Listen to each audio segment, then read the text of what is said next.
آنکھوں کے سامنے جو بچہ مرا ہے وہ ایک دفعہ ماں نہیں مرے گی. اس بچے کی پیدائش پر اسے جو تکلیف ہوئی ہے، جس کی اللہ نے کہا کہ ساری عمر کوئی اس کی قیمت نہیں ادا کر سکتا، یہ جو موت ہے نا، اس کی اب یہ ہر پل ہر روز اسے مارے گی. یہ تو خودکشی اسلام میں حرام ہے، ورنہ مائیں ایسا صدمہ نہیں برداشت کر پاتی، مائیں نہیں سہ پاتی. وہ 3 سال کا معصوم بچہ، کس کو ہم سمجھائیں؟ کس کو؟ ہم نے خود ایسے حاکم لا کر کھڑے کیے ہیں جن کو نہ ہماری عزتوں کی پرواہ ہے، نہ ہمارے معصوم سے بچوں کی پرواہ ہے. کبھی ٹینکر کے نیچے، کبھی گٹروں کے اندر، کبھی سمندر جو چند قدموں کے اوپر، دریا جو ہے، وہ ندی نالا جو ہے، اس کے اندر سامنے لاشیں بہہ جاتی ہیں. کبھی ہمارے شہروں کے اندر کوئی پتہ نہیں کس کے ساتھ کیا حادثہ ہو جاتا ہے، غریب مر رہے ہیں. یہ ہمارے حاکم ہیں. میں اپنی بہن کو بس ایک وہ پیغام ضرور سنانا چاہوں گا. میں نے بات نہیں کرنی تھی، یقین جانے میں نے کہا زندگی موت اللہ کے ہاتھ میں، ہاتھ سے ہو جاتے ہیں، لیکن اتنی بے حسی اس امیر شہر کی. کہنے لگا کہ تقریر نہ کر، سوال کر. کیوں؟ اس نے کہا تھا ایک عدالت اللہ کے ہاں بھی لگنی ہے. آپ صرف سندھ ہائی کورٹ کو جواب دے نہیں ہیں، آپ صرف وفاق کو جواب دے نہیں ہیں، وزیر اعظم کو، آپ اللہ کو جواب دیں. آپ کا وزیر اعظم بھی اللہ کو جواب دے. اللہ تعالیٰ اس بہن کو صبر دے.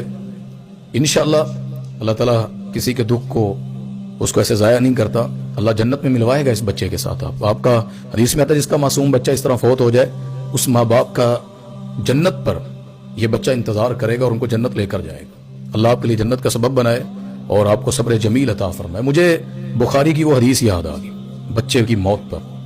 نبی پاک صلی اللہ علیہ وسلم ایک رات دعا کرتے ہیں، اللہم بارک لہما، اللہ ان دونوں کے لیے برکت عطا فرما. یعنی رات کا ذکر، اللہ ان دونوں کی رات میں برکت عطا فرما. یعنی اس سے محدثین نے جو لکھا ہے کہ اللہ ان کی زندگی میں، ان کی اولاد میں اللہ تو برکت عطا فرما.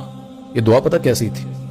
ام سلیم جو ہے نا، ابو طلحہ انصاری رضی اللہ تعالیٰ عنہ کی بیوی، صحیح بخاری میں حدیث ہے. ان کا چھوٹا سا ایک بچہ تھا، تو اچانک گھر میں کوئی مسئلہ بنا، بچہ بیمار ہوا، فوت ہو گیا.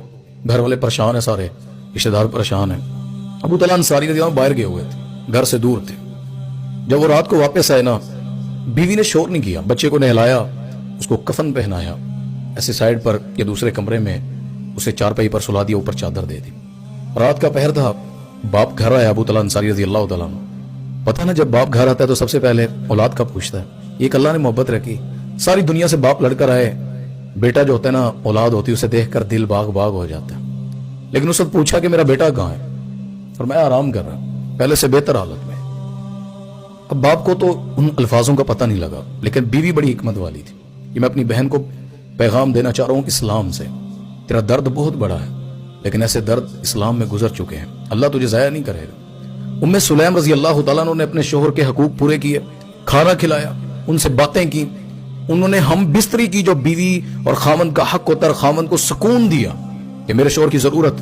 اس میں یہ نہیں فویلا کیا پتر مریا پہ، بیٹا فوت ہو گیا اور آپ کو چھوڑ ڈالنا شروع کر. حکمت اور ان کا صبر دیکھیں. اللہ اکبر.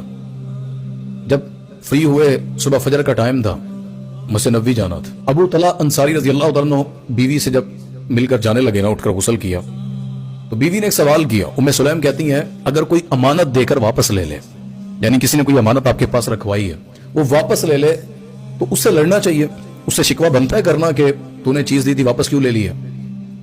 ابو طلحہ انصاری رضی اللہ عنہ فرماتے ہیں ایسے کیسے ہو سکتا ہے، وہ چیز اس کی ہے، وہ دے، واپس لے لے، کوئی شکوہ نہیں بنتا. اب پھر صبر کیجئے گا، وہ امانت اللہ کی تھی، وہ بیٹا وہ رات اللہ کو پیارا ہو چکا ہے. ابو طلحہ انصاری رضی اللہ عنہ فرماتے ہیں آپ نے مجھے پہلے کیوں نہیں بتلایا. وہ بیوی نے درس سیکھا تھا نبی سے، وہ صبر سیکھا تھا. سنا تھا مسجد نبوی سے کہ گھر میں شوہر آئے تو اس کو ایسے وویلے ڈال کر لڑائی جھگڑے یہ نہیں سناتے ہوتے. ابو طلحہ انصاری نبی پاک صلی اللہ علیہ وسلم کے پاس گئے.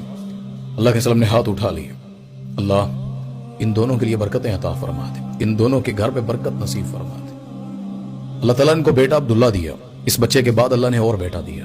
پھر اس میں سے اللہ نے مزید اللہ نے بچے عطا فرمائے، 9 یا 12 بچے. اللہ تعالیٰ نے آگے بیٹے کو بیٹے عطا کیے، پوتے عطا کیے. تو وہ 9 کے 9 حافظ قرآن تھے، یعنی زبانی اللہ کا قرآن ان کو آتا تھا، وہ انہی کی اولاد میں سے تھے. دیکھیں اللہ صبر کا پھل کیسا دیتا ہے. نبی بھی راضی، اللہ بھی راضی، جنت میں بھی ملوائے گا. اور اس صبر کا مداوع صرف اللہ ہی کر سکتا ہے، انسان کیا کر سکتا ہے. تو میرے پاس یہی الفاظ تھے کہ میری بہن، اللہ آپ کے لیے بھی نیک اولاد مزید لکھ دے اور اس پر صبر دے اور جنت کے دروازے پر آپ کی اولاد آپ کے لیے انتظار کرے.